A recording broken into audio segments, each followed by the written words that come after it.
আল্লাহ রাব্বুল আলামিন বলেন, যাহারাল ফাসাদু ফিল বাররি ওয়াল বাহরি বিমা কাসাবাত আইদিন নাস ওয়ালাল বাদরু আলাইনা। হযরত ওমরের কথা মনে পড়ে গেল। আজ আমরা আমাদের নেতা নেত্রী কাকে নির্বাচন করি, অথচ হযরত ওমর রাদিয়াল্লাহু তাআলা আনহু কেমন আমানতের হেফাজত করতেন। হযরত ওমর আমিরুল মুমিনিন, খলিফাতুল মুসলিমিন, তিনি শুধু বাংলাদেশের মতো একটা দেশের খলিফা নন, আমির নন, তিনি পৃথিবীর অর্ধেকটা অর্থাৎ প্রায় ৯৫টা দেশের একজন প্রধানমন্ত্রী। আসতে কোন সুবহানাল্লাহ। এই পৃথিবীতে স্বাধীন দেশ ১৯৪টি, তার অর্ধেকটা পৃথিবীর বাদশাহ হযরত ওমর রাদিয়াল্লাহু তাআলা আনহু। তিনি কতটুকু আমানতের দিকে সজাগ ছিলেন, যার ব্যাপারে আল্লাহ রাব্বুল আলামিন কোরআন আল কারীমে 18টি আয়াত আল্লাহ নাজিল করেছেন, বলি সুবহানাল্লাহ। হযরত ওমর রাদিয়াল্লাহু তাআলা আনহু আমানতের ব্যাপারে কত সতর্ক ছিলেন।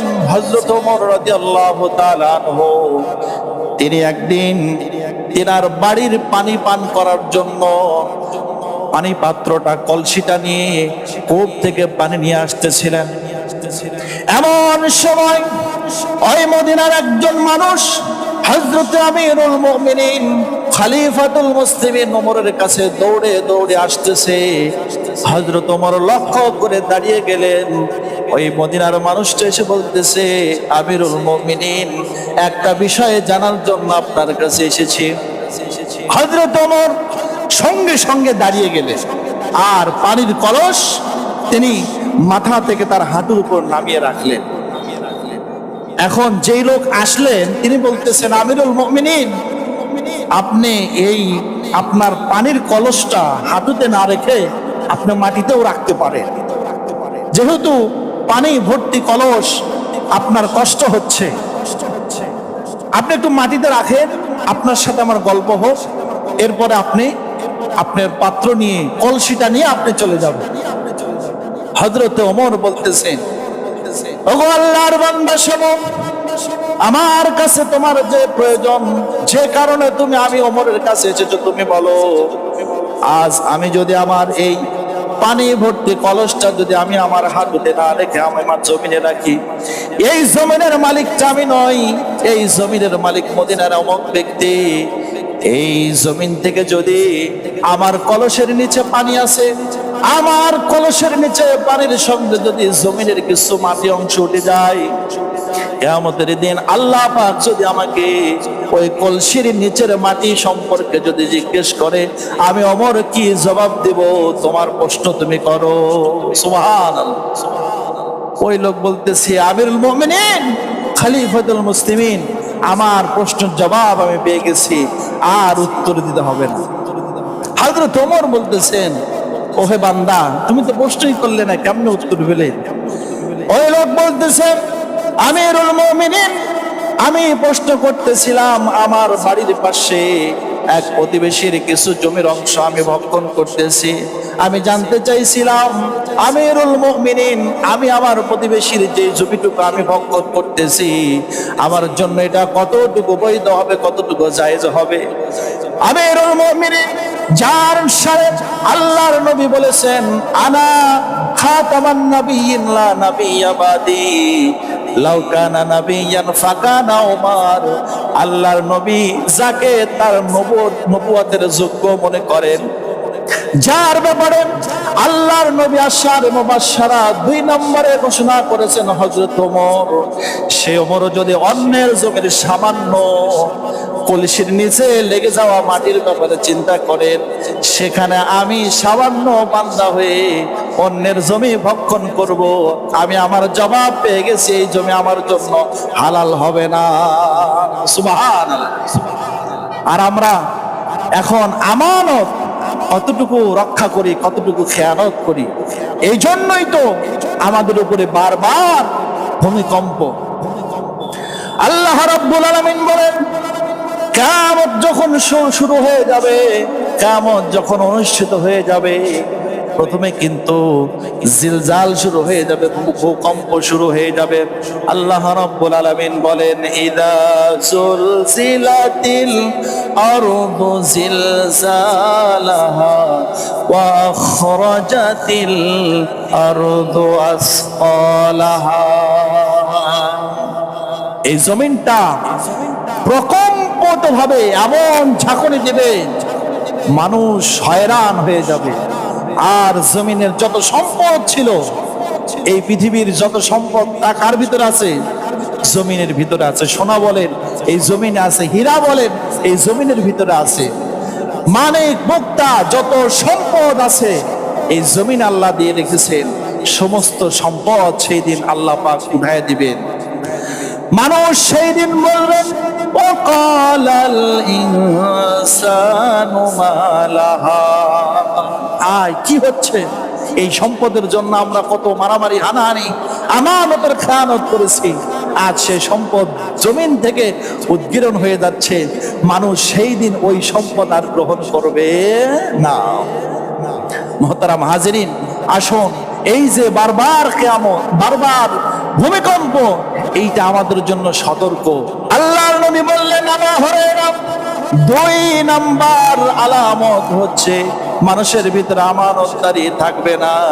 3 নাম্বার কারণ হবে ওয়াযাকাতু মাগরামা। মানুষ যাকাত দেওয়াকে জীবনের জন্য অভিশাপ মনে করবে, জরিমানা মনে করবে। মানুষ যাকাত দিতে উৎসাহিত হবে না।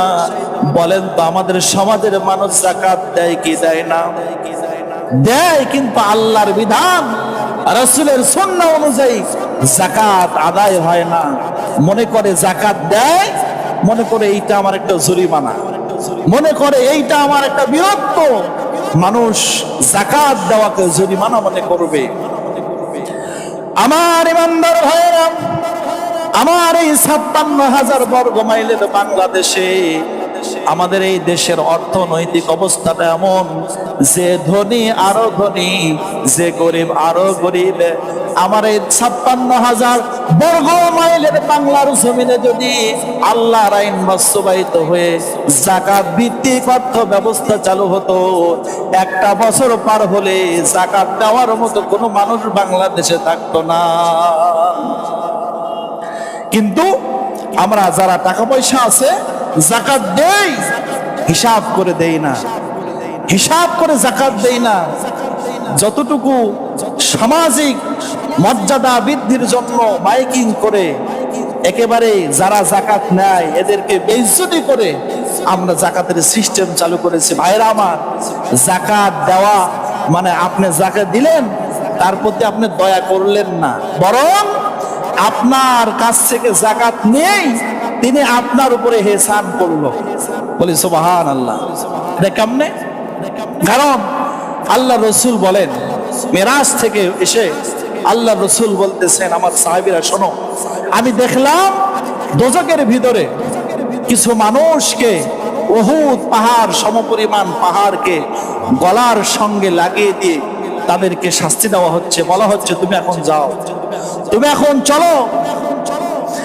আল্লাহর নবী বলেন, আমার সাহাবীরা শোনো, ওই জাহান্নামীর গলার সঙ্গে উহুদ পাহাড় সমপরিমাণ পাহাড়কে বেঁধে দিয়ে বলা হচ্ছে, তুমি চলতে থাকো।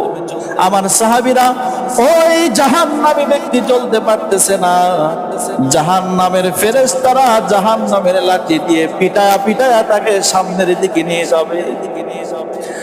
রাসূল বললেন, সাহাবীরা, এই শাস্তি কেন দেওয়া হবে তোমরা জানো নাকি? সাহাবা একরাম চুপ করে আছেন। আল্লাহর নবী বললেন, দুনিয়ার মধ্যে যেই সমস্ত সম্পদশালীরা যাকাত দেবে না, যাকাত হিসাব করে যাকাত দেবে না, হক আদায় করে যাকাত দেবে না, কিয়ামতের দিন তাদের সম্পদগুলি পাহাড় আকৃতি ধারণ করে তাদের গলার সঙ্গে পেঁচিয়ে দোজখে নিক্ষেপ করা হবে। বলে নাউজুবিল্লাহ। আমরা রোজা রাখতে পারি, 30টার জায়গায় আরো সাক্ষী 6টা রোজা রেখে দিই, সেটা ঠিক আছে। কিন্তু আমরা যখন কোরবানি আসে, সব চাইতে বড় গরুটা কোরবানিতে তো রাজি আছি, কিন্তু হিসাব করে আল্লাহর দেওয়া নিসাব, এই নিসাব পরিমাণ মালের মালিক যারা, আমরা হিসাব করে যাকাত দেই না। এই জন্যই তো আমাদের উপর এত বারবার ভূমিকম্প হচ্ছে। রাসূল বললেন যে যখন দেখবে মানুষ যাকাত দেওয়াকে জরিমানা মনে করবে, তখন বেশি বেশি ভূমিকম্প হবে, অগ্নিগিরি তার অগ্নি স্ফুলিঙ্গ হবে এবং ভূমি ধস জমিনে বেশি বেশি হবে। মহতারাম হাজিরিন, আমরা যে বিপর্যয়, যে গজব আমাদের উপর আসতেছে, এই গজবের কারণ আমরা নিজে না।